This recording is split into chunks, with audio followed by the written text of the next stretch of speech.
Our view remains that social media platforms have a critical responsibility to take action or to take account of the effects of their platforms are having to the American people. A federal judge has ruled that government officials cannot coerce social media platforms to do what the Constitution forbids the government from doing. The amount of information and the discovery that we were able to obtain through this particular case should concern all Americans, irrespective of their political ideology, their party affiliation. Missouri and Louisiana, joined by scientists and conservatives whose posts were censored, sued to protect their First Amendment rights. And fittingly, the ruling landed on Independence Day. Essentially, the federal government decided that it knew better than outside scientists what the science about COVID was. And because it wanted to make sure that everyone got the vaccine, they essentially forced social media companies to censor posts, even true things like, if you had COVID and recovered, that actually gives you pretty good immunity. The issue in Missouri v. Biden isn't whether social media platforms are government actors, but whether government officials can be held responsible for their censorship. Judge Terry Doughty ruled that they can, and in his 155-page opinion, he describes an almost dystopian scenario in which government and tech firms coordinated to suppress unpopular views, especially on COVID-19. And lo and behold, the only speech they're silencing is conservative voices. In his ruling that was handed down yesterday, he described the censorship effort as almost like the Ministry of Truth from Oceana in the George Orwell novel. There is no loyalty except loyalty to the party. There is no love except love of Big Brother. So how did it play out? Well, during the pandemic, government officials and public health agency leaders held bi-weekly meetings with tech companies over how to curb the spread of misinformation. There's about 12 people who are producing 65% of anti-vaccine misinformation on social media platforms.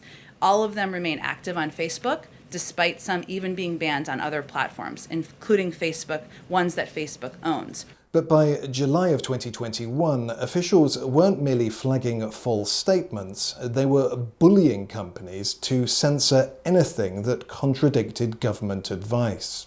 We are saying we expect more from our technology companies. We're asking them to operate with greater transparency and accountability. We're asking them to monitor misinformation more closely. We're asking them to consistently take action against misinformation superspreaders on their platforms. Government officials were essentially taking a hands-on role in silencing opinions they disagreed with. We are in regular touch with these social media platforms, and those engagements typically happen through members of our senior staff, but also members of our COVID-19 team. We're flagging problematic posts for Facebook that spread disinformation. Interestingly, the day after that press conference, the president himself was asked what his thoughts were on COVID misinformation, specifically what his message was to companies like Facebook. They're killing people.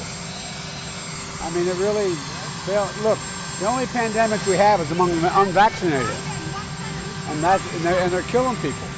The White House later said that Mr. Biden was referring to individuals who spread misinformation about the vaccines.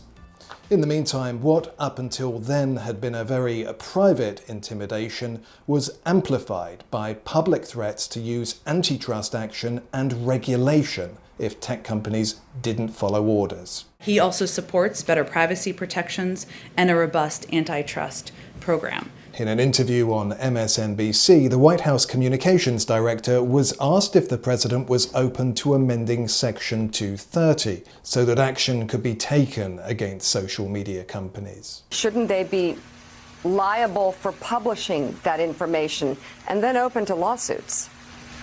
Well, we're reviewing that, and certainly they should be held accountable. And I think you've heard the president speak very aggressively about this. Judge Doughty concludes from all this that the public and private pressure from the White House apparently had its intended effect. He goes on to point out that all 12 members of the disinformation dozen were censored, and pages, groups, and accounts linked to them were removed. We disagree with the decision. I'll leave it there, and I'm going to let DOJ move forward with their evaluating process. The link between government and private censorship at its behest isn't well defined in law, so Missouri v. Biden could be a major test case.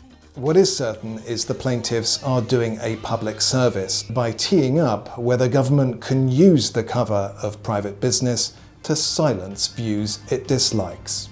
They essentially use their vast power to violate the American First Amendment with impunity during the pandemic, and I'm thrilled by this new ruling by the judge.